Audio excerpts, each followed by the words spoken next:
Hey y'all, it's me, Lynn Daniels. So I'm coming to you from my little living room area.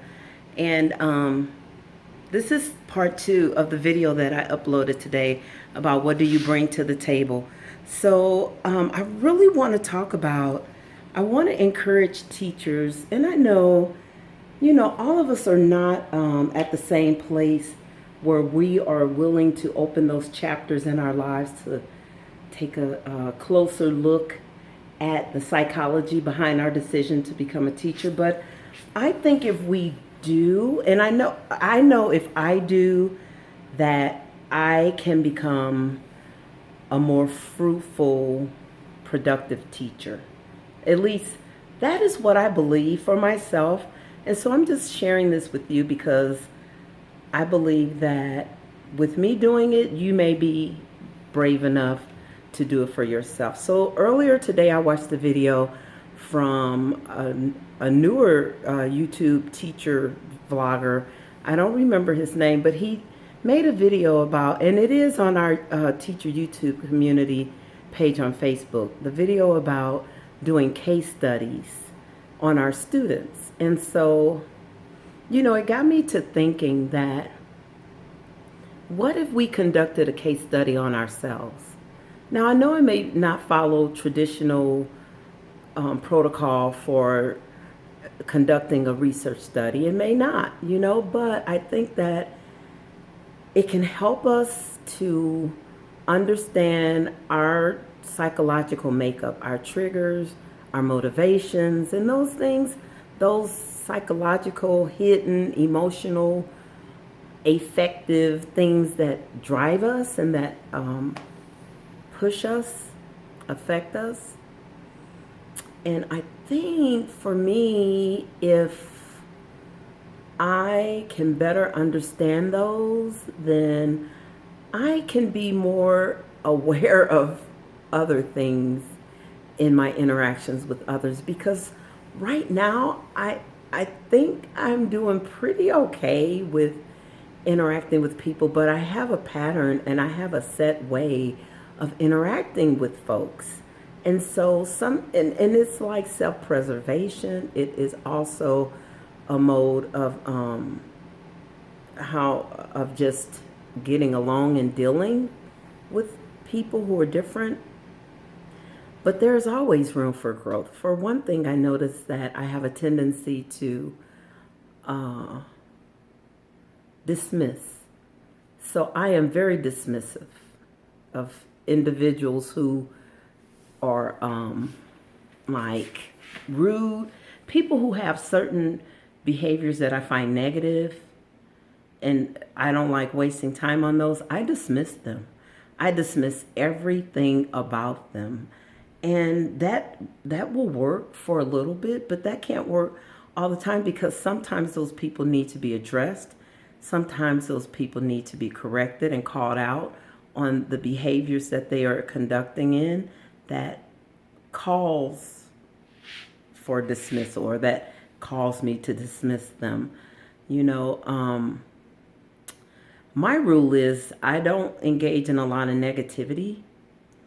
I don't feed into people's negativities, and like, how some people just are set on being negative in their speech, always looking for uh, the bad in individuals or in situations, looking to one up people or to make someone feel, to make themselves seem superior than others. I dismiss those people. And sometimes what I noticed is it's effective. It is effective, but the people continue in their behavior. And sometimes individuals need to be made aware of what their behavior is. The reason I do that is because early on in my teaching career, I learned how, in one of my side gigs, I was teaching disabled adults, and many of them were emotionally or mentally disabled. And some of them had coping mechanisms and behaviors that were just not appropriate, or just attention seeking. And so we were taught to put their behavior on extinction, through ignoring, through mindful ignoring those. So we would document, we would notate, we would observe, we kept data, but we would not respond, we would not react. And so once you learn something, it's hard to unlearn something. I find putting behavior on extinction extremely helpful, especially when you're dealing with individuals who are stuck on stupid and that their modus operandi is to put themselves over everyone and to exalt themselves. I don't like to engage in that behavior, and so I just dismiss them. So I know that, I'm aware of that. And so now here it is, this time passed, and I'm sure there are other things that I could be doing beyond just putting behavior on extinction with these adults who are not challenged adults. They're fully capable adults. So this is what I mean by us reflecting, us like just really examining ourselves, doing our own personal case study on ourselves, really looking at ourselves and our actions, our behavior, so that we can improve our practice in the classroom and our relationship with each other. Because, I was watching a video by C.J. Reynolds when he talked about how to deal with negative teachers. And, we all work with people who are extremely negative. Some of them, you wonder, why are you even a teacher if all you can do is talk negatively about the students? If you can't think of anything positive to say about the kids, and I'm no Pollyanna, okay? I'm not trying to like sugarcoat teaching. I am not trying to act like I'm the perfect teacher. I'm not trying to act like every day is honey and sunshine. I'm just simply saying that core, down in your core, why the hell are you a teacher if all you can do is criticize kids? If all you can do is criticize parents and students, then you shouldn't be a teacher. If that's all you can do, you really should not be a teacher. If you can't delve deep down in your soul to figure out what brought you into education, if you can't take the time to self-analyze, and self-reflect and look at the hard things that molded you into make you the person that you are, as cranky as you are, or whatever.